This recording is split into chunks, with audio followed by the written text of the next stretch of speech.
बिस्मिल्लाहिर्रहमानिर्रहीम। आज का जो हमारा टॉपिक है वो है मायोकार्डियम। इससे पहले हम एपिकार्डियम के बारे में पढ़ चुके हैं। Myocardium is the middle layer of heart. ये हार्ट की मिडिल लेयर होती है। आगे क्या पढ़ते हैं, myocardium is made up of special cardiac muscle cells या कार्डिक मायोसाइट्स भी कहते हैं मसल सेल्स को। मायोकार्डियम जो होती है ना, ये एक स्पेशल कार्डिक मसल सेल से बनी होती है या कार्डिक मायोसाइट से बनी होती है।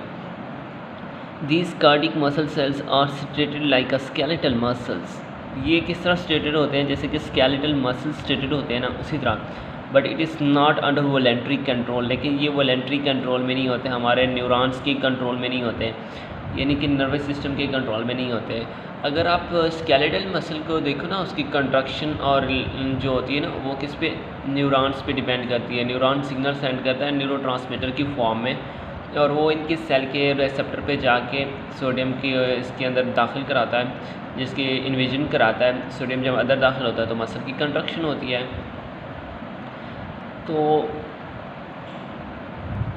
95% of heart is made up of cardiac muscle cells, so the bulk of heart is made up of myocardium. 95% जो हार्ट होता है ना, वो किससे बना होता है, कार्डिक मसल सेल से। So the bulk of heart is made up of myocardium. So ज़्यादातर हार्ट का जो हिस्सा होता है वो मायोकार्डियम से बना होता है। Heart is called a muscular organ because 95% heart is made up of myocardium. Heart को हम मस्कुलर ऑर्गन कहते हैं क्योंकि 95% जो हार्ट होता है ना, वो मायोकार्डियम से बना होता है। Myocardium is responsible for the pumping action of heart. Myocardium क्योंकि मसल्स की बनी होती है, और वही मसल्स हार्ट, कार्डिक मसल ही हार्ट के पंपिंग एक्शन में हेल्प करा रहे थे। सो द मायोकार्डियम रेस्पॉन्सिबल हुई ना पंपिंग एक्शन हार्ट के लिए। ये जो हार्ट पंप कर रहा है, ये मायोकार्डियम की वजह से कर रहा होता है। Myocardium is thickest at the apex of heart due to greater workload. Myocardium जो होती है ना, एपिक्स ऑफ हार्ट पे ज़्यादा थिकेस्ट होती है ग्रेटर वर्कलोड की वजह से, क्योंकि उसे ज़्यादा काम करना पड़ता है, उसका वर्कलोड ज़्यादा था। वो कैसे, क्योंकि अगर आप एट्रियम में देखें तो वहाँ क्या होता है, पहले आगे मैं आपको पढ़ा दूँ। Well at the base it is thinner due to less workload. Base जो होती है ना, वो एट्रियम के पास होती है, क्योंकि उनको ब्लड को जस्ट पुश करना होता है। 70% ब्लड तो ग्रेविटी की वजह से आ जाता है, और बाकी जो होता है उसको कंट्रैक्शन के थ्रू आ जाता है, नीचे सेंड करना होता है ग्रेविटी की जानब। जबकि वेंट्रिकल को क्या सेंड करना, आयोटा और पल्मोनरी ट्रंक को अगेंस्ट द ग्रेविटी, तो इस वजह से वो ज़्यादा वर्कलोड करते हैं। There are special neuromuscular cells होते हैं। Each cells has a nucleus and one or more branches. Her cell के पास एक न्यूक्लियस होता है और एक या एक से ज़्यादा ब्रांचेस होती हैं। अच्छा, मैंने बताया क्या कि सेल होते हैं, कुछ स्पेशल सेल्स होते हैं, और इन सेल्स का अपना न्यूक्लियस होता है और एक या एक से ज़्यादा ब्रांचेस भी रखते हैं। There are intercalated disc between the cells. इन सेल्स के दरमियान क्या होती है, intercalated disc and the gap junction between this disc. और इन डिस्क के दरमियान क्या होते हैं, गैप जंक्शंस होते हैं। सेल्स होते हैं और उन सेल्स का अपना न्यूक्लियस होता है और ब्रांचेस होती हैं, और उन सेल्स के जो सेल्स होते हैं ना, इनके बीच में क्या होते हैं, इंटरकलेटेड डिस्क होती है, और उन डिस्क में क्या होते हैं, गैप जंक्शंस होते हैं। The end of cells and the branches are very close contact with end and branches of adjacent cells। जो उसके एक सेल के दूसरे सेल पास होता है ना, तो उनके क्या एक दूसरे के साथ ब्रांचेस और एंड एक दूसरे के साथ कनेक्टेड होते हैं। यानी कि उन सेल्स के जो एंड एक सेल का किनारा दूसरे सेल के किनारे के साथ ब्रांचेस के थ्रू कनेक्टेड होते हैं। ये मैंने दो सेल्स बनाए हैं। ये ब्रांच इन सेल्स हैं, ये भी ब्रांच वाला सेल्स है, ये भी ब्रांच बनाया है, क्योंकि उन्होंने ब्रांच बात की ना कि ये जो सेल्स हैं ना ब्रांच होते हैं। तो ये मैंने इस इंटरकलेटेड डिस्क बनाई है। ये है intercalated disc.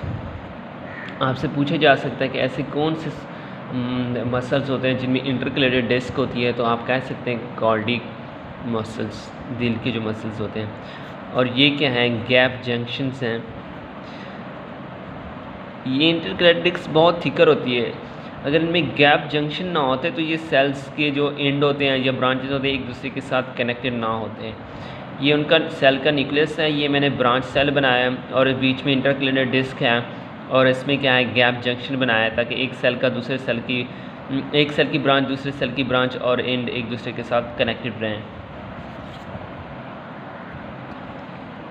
This end to end attachment of cells give a sheet of muscles.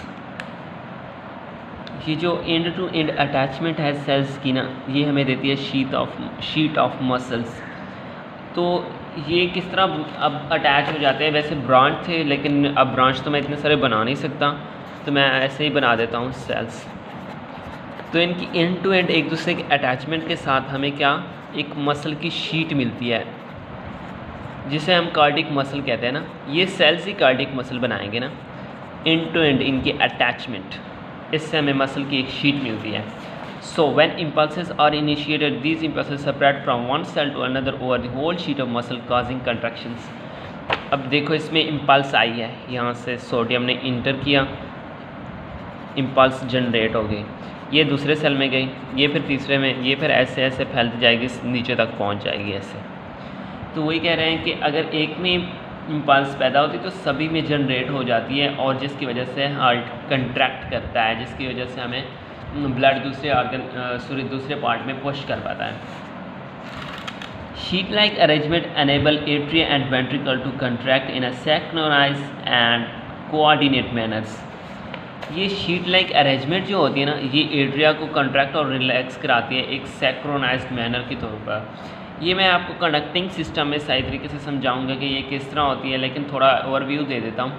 ये किस तरह सिंक्रोनाइज और कोऑर्डिनेट मैनर की बात की, यानी पहले दो एट्रिया कंट्रैक्ट करेंगे, एट्रिया का सिस्टोल या कंट्रक्शन एक ही बात होता है, कंट्रक्शन होगी, उसके बाद वेंट्रिकल की होगी।